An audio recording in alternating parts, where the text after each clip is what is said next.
समारोह अनुष्ठित।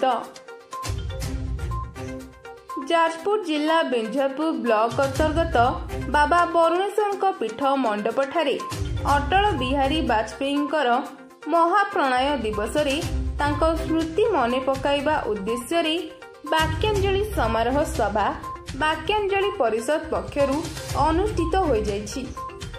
एही समारोह रे वरिष्ठ समाजसेवी पद्मश्री तुलसी मुंडा, विशिष्ट साहित्यिक श्रीयुक्त भुवनानंद त्रिपाठी, अध्यापक श्री सुधीर कुमार जेना, पाटना विधायक श्रीयुक्त अखिल चंद्र नायक, श्रीयुक्त निहार कांत स्वाई, डॉक्टर चिन्मय दास आदि अतिथि जोग देइथिले।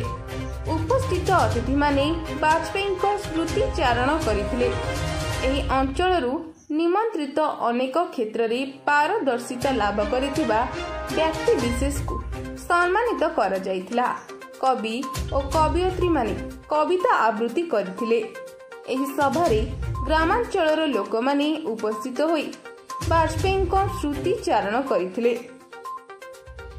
आज और ये भाया जगार जाजपुर जिलार गोटे ग्रामांचल ये प्रकार वाजपेयी को मन पकेवा पुण्यतिथि पालन करवा पुणी 2 दिन धरिक 16 तारिख और 17 तारिख ये गोटे नुआ परंपरा आरंभ हो जना पड़ी। यही अंचल लोक मैंने जो मैंने उद्योक्ता मुख्यतः से वाजपेयी प्रति जो दर्शन थिला राष्ट्रभक्ति से बड़ अतुट श्रद्धा अच्छे। ये अंचल जदि आम प्रकार श्रद्धा देखा जो गोटे भारत वर्ष रे उदाहरण प्रस्तुत करिवो जे केवल आम व्यक्ति नुह परिवार नुह आम पूरा राष्ट्र पे समाज पे आम धर्म पे संस्कृति पे जमी वाजपेयी करते जीवन में से भाया उदाहरण प्रस्तुत करने काम अरई गाँव में उद्योक्ता मैंने विभिन्न विशिष्ट व्यक्ति को वक्ता को डाक आमर भुवनेश्वर आमर बाहर आमर तुलसी मुंडा विशिष्ट समाजसेवी आसते मुझे भुवनेश्वर आसी आमर श्रमिक संघर बसंत भाई आने स्थानीय अध्यापक